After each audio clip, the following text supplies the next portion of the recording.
All right. All praises to Yahweh Bahashem Yahushua. Double honors to um, apostles and elders, Jim Mass New York. On to you brothers out there that's teaching the truth. So you ever wonder why my username is called Moors or Israelites? Because the Moors that came over here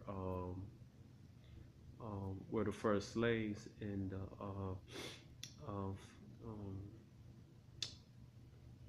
the late 15th century and onward into the 17th century.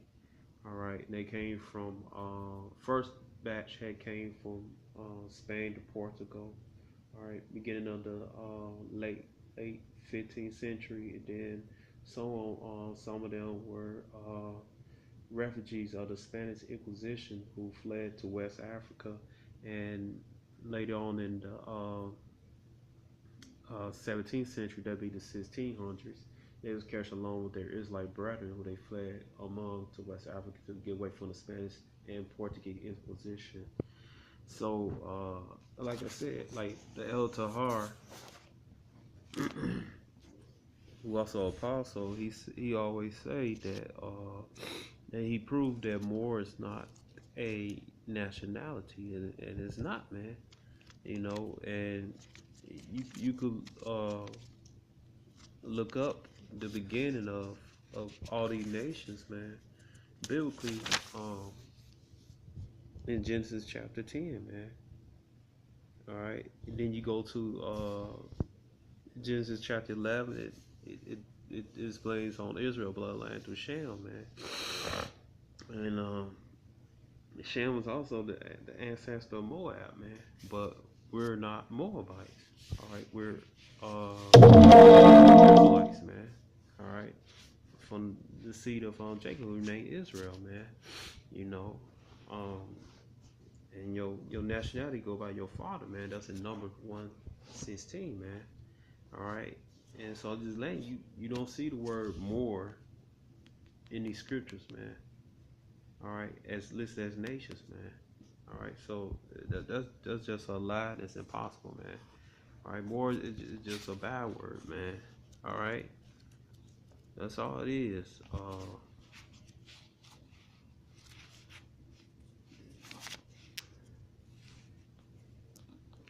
It says Deuteronomy 28 and 37, and thou shalt become astonishment, a proverb, and a byword among all nations, whether Yahweh shall lead thee. Right, man. So byword is anything outside of calling yourself an Israelite, man. All right. All right. So I'm gonna show you something interesting. This book called Journey to the Vanished City by Torda Parfit. And Torda Parfit is Edomite scholar who came across the Lemba in down there in Zimbabwe. All right, and he's talking to the elder Lemba named Pophi. All right, so where the hell is that at? All right, page 49. All right, it's just gonna show you what Poppy gonna say about the Moors. It said it is sometimes argued that circumcision was introduced to Africa by the Cushitic groups in northeast of the continent. All right, but like I said, circumcision always been here, man. It was just that that a covenant was made between Abraham and descendants to circumcise their children on the 8th day. All right, and particularly Israel, you know. All right. Um, but later periods, Islam influence must have some impact. All right. The Tongas of the southeast coastal, for instance, acquired a circumcision tradition for what appeared to be Muslim in the 16th century. Dango da Cerebro circumcision is the feature of Tonga life. All right.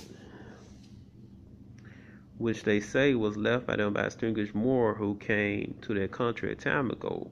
I mentioned to Pophi that as Jews circumcised on the 8th day, and Muslim more or less at purity, the Lemba tradition seemed to suggest Muslim abstinence rather than Jewish ones. Alright?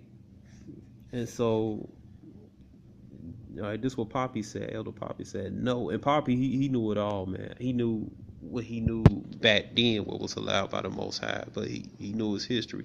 No, said Pophi, not all. In the past, it was the 8th day, and then in remembrance of the 8th day, we circumcised in the 8th year. All right.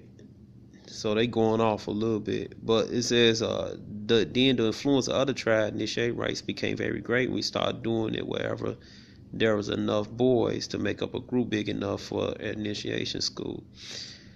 All right.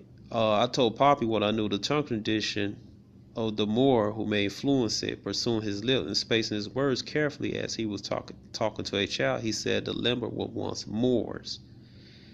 And the point Moor you talk about was certainly a Lemba, but please do not think the Moors were Muslims. They were, of course, Jews. All right, right, man. Because on the 8th day, guess who circumcised? All right, they're Israelites, man. The word Jew comes from the word Judah. All right, and there you go, right there. Genesis. It said Genesis 17. It said, and he that is 8 days old should be circumcised among you, every man, child, generation. He that is born in a house or bought with money of any stranger, which is not of thy seed. All right, you go up. It said, this is my covenant which you should keep between me and you and your seed after thee. Every man, child among you shall be circumcised, and you should circumcise the flesh of your foreskin, and it shall be a token of the covenant betwixt me and you. All right.